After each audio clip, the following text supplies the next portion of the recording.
제가 항상 지금 시간도 부족하거든요. 누구는 또 동등한 권리를 갖고 있는 상황에서 이거를 자감해서 한다면 상관이 없죠. 누구는 활동 지원 시간이 400몇 시간이고 누구는 130시간밖에 안 되거든요. 그런데 그 시간에서 자감해서 이 일을 한다. 그러면 저 같은 경우는 안 하죠. 시간이 많은 사람들은 자감해서 할 수 있어요. 얼마든지 할 수 있는데 시간이 별로 없는 사람들은 굳이 이걸 자감해서 뭐라고 해. 그런 마음이 들죠. 그게 어떤 정책을 하려면 저는 지금 이거는 시기상조라고 생각합니다. 정책이 만약에 내년에 필수적으로 해야 된다. 그렇다면은 시기가 너무 시기상조다. 동등한 위치를 만들어 놓고 장애인에 대한 동등한 위치를 만들어 놓고 이런 사업들을 해야죠. 근데 누구는 90시간도 안 되거든요. 활동 보조 시간이 어떤 분은 솔직히 말해서 90시간, 80시간도 안 되시는 분들이 계셔요. 근데 그 활동 보조 시간에서 10%, 15%, 20% 자감해서 이 일을 한다 그러면 아마 참여 안 하시는 분들이 태반일 겁니다. 저는 이 정책을 하려면 장애인들에 대한 그 활동 보조 시간이 동등화돼야 된다고 생각해요. 그래야지 저 사람도 뭐 같은 시간이니까 자감해서 쓸 수도 있고 나는 안 해 이럴 수도 있고 그게 바로 자기 주도적인 생각들 아니겠습니까? 네, 저는 그렇게 생각합니다. 감사합니다. 네, 오늘 그냥 감사합니다.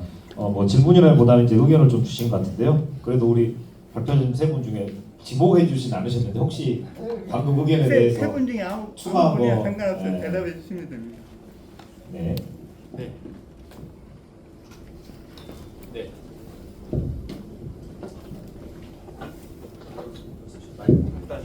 뭐 아까 그 말씀을 살짝 드리긴 했는데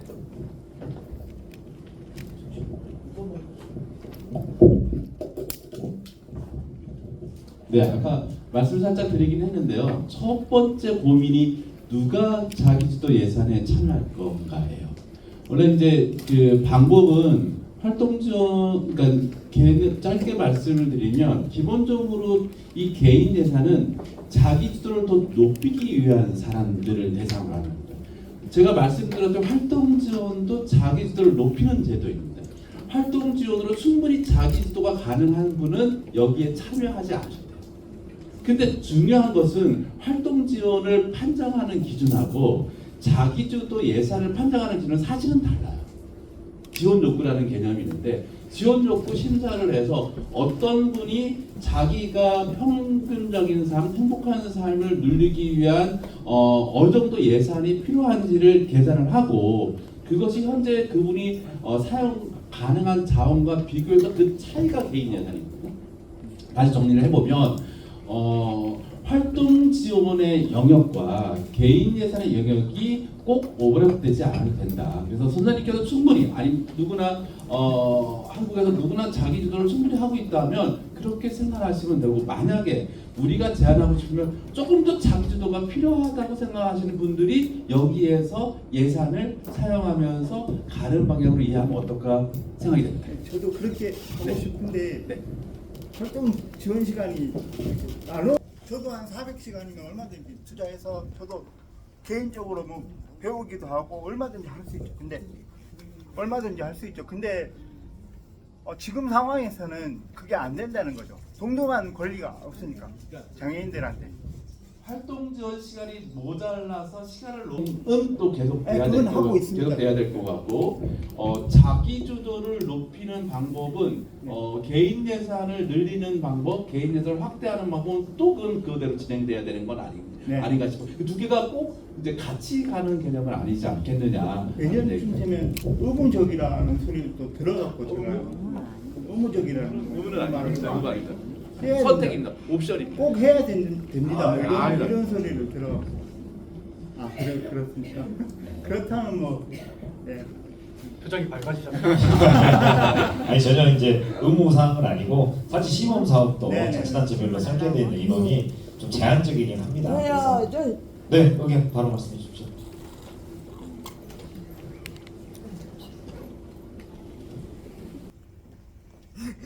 나도나 당이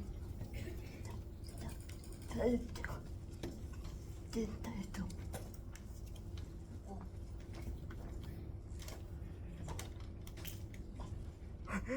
나주변화 장애인 자립생활센터 김혜인님입니다.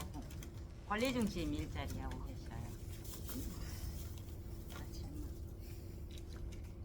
내가 얼음에 앉아갖고 분한테 부탁했어요. 제가 대신 말씀드릴게요. 개인 예산제 실행하는 데 있어서 증빙이 복잡해서 중개기관의 도움을 받아야 할 것인데 장애인에게 가야 할 예산을 활동지원 수수료처럼 100% 장애인이 받지 못하고 일부 기관의 수익 사업으로 변질될 수 있는 것 같은데 이런 걸 예방할 수 있는 방법이 있는지, 그리고 또 솔직히 활동지원 서비스를 이용자들이 본인이 직접 관리하는 이용자가 많지는 않은데 개인 예산제는 이용자 교육을 구체적으로 생각하고 있는지, 외국에서는 이용자를 교육을 어떻게 하고 있는지 궁금합니다. 네, 뭐 발표자를 지목해 주진 않으셨는데 이거 유명희 팀장님 답변 가능하실까요? 네, 지금 현재 시범사업 같은 경우에는 이용계획 수립 단계에서 이제 이용계획을 이렇게 수립을 하시면 지출하실 때는 이렇게 하셔야 된다라는 게 좀 자연스럽게 같이 이루어지고, 저희가 이용자용 매뉴얼을 또 제공을 드립니다. 그리고 그 지출 과정에서 궁금한 점이 있으실 경우 저희 개발원이 사무국 역할을 하고 있기 때문에 사무국으로 연락을 주시거나 지자체에 연락을 주시는 형태로 지금 현재는 진행을 하고 있는데요. 지금 질문 주신 선생님께서 말씀하신 것처럼 이게 본사업에 간다면 아까 그 국장님께서 얘기하신 것처럼 그 옹호단체가 있어야 되고, 그리고 저는 개인적인, 이건 좀 개인적인 생각인데 제가 의견 수렴을 하라, 너 이제 사무국 팀장으로서의 의견이 어떻느냐라고 제가 인터뷰를 받으면 항상 이걸 얘기를 드리는데, 저는 이 역할을 저는 솔직히 얘기하면 지역에 계신 IS 센터에서 해주셔야 된다고 생각을 합니다. 지역에 계신 IS 센터에서 개인 예산제라는 것이 본사업화된다면 이용계획 수립이나 정산 부분에 있어서 교육을 좀 같이 해주셔야 되는 게 필요하다고 생각을 하고요. 그리고 이용자 교육도 사실 이게 저희 참여자분 인터뷰를 해보니까 장애 유형에 따라서 아예 처음부터 스스로 하실 수 있는 집단도 있으시고, 그러니까 연령과 장애 유형과 뭐 그런 다양한 상황에 따라서 아예 완전 자기주도적으로 하실 수 있으신 케이스도 있으시고, 또 국장님께서 얘기해 주신 것처럼 발달장애인 같은 경우에는 좀 힘든 경우도 있습니다. 그럴 경우에는 분명히 조력자가 있어야 된다라고 생각을 하고, 그 과정에서 PCP 기반이 일어나야 된다고 생각을 하거든요. 그런 부분에 있어서 PCP를 정확하게 운영을 할 수 있는 그런 복지 전문 기관이 이번에 조금 부족했던 부분을, 그런 교육 체계도 있어야 되고, 그다음에 IL 안에서도 동료 상담가가 그 역할을 수행을 하던, 아니면은 따로 이 부분에 대한 교육 과정이나 이런 걸 좀 만들어서 좀 모든 지역에서 좀 동등하게 이렇게 자기주도적으로 이용계획을 수립을 할 수 있는 체계가 저는 만들어져야 된다고 생각을 하거든요. 그래서 정말 필요한 얘기 해주셔서 너무너무 감사드립니다. 네, 조금만 답변 구현해도 감사합니다. 될까요? 네, 부연 설명 부탁드립니다. 방금 이제 말씀하셨던 것처럼 이 정교생 센터장님께서 이 개인예산제가 원활하게 진행되기 위해서는 동료들의 역할, 피어 서포트가 되게 중요하다고 말씀해 주셨어요. 내가 어떻게 서비스를 받을 것인가 뿐만 아니고 이용 과정상에 나타나는 어려움이나 불편함을 누군가에게 이야기할 수 있어야 하고, 그것들을 주도적으로 이렇게 조치하거나 하려면 동료 지원의 역할이 되게 중요합니다.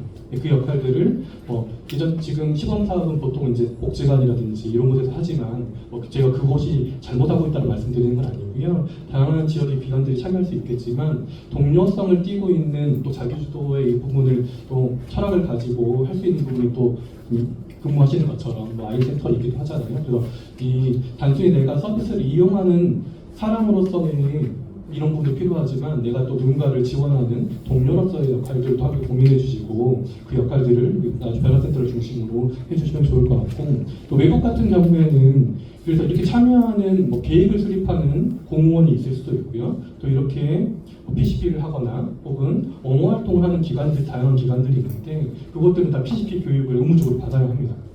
그런 과정들이 이제 우리나라의 시범 사업이나 봄 사업에서도 좀 절차나 제도로 이렇게 들어온다면 조금 더 당사자분들의 자기주도 이런 부분이 더 강화될 수 있지 않을까라고 또 기대해 보기도 하겠습니다. 네, 답변 감사드리고요. 또 추가 질문이나 의견 있으시면 예.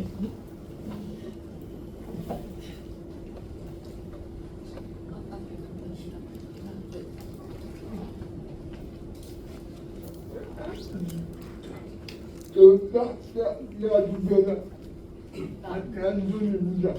나주변화 박상준입니다. 저는 세분 배가들 모두에게 공통 질문하고요. 세 분께 건ton 질문을 할 거고요.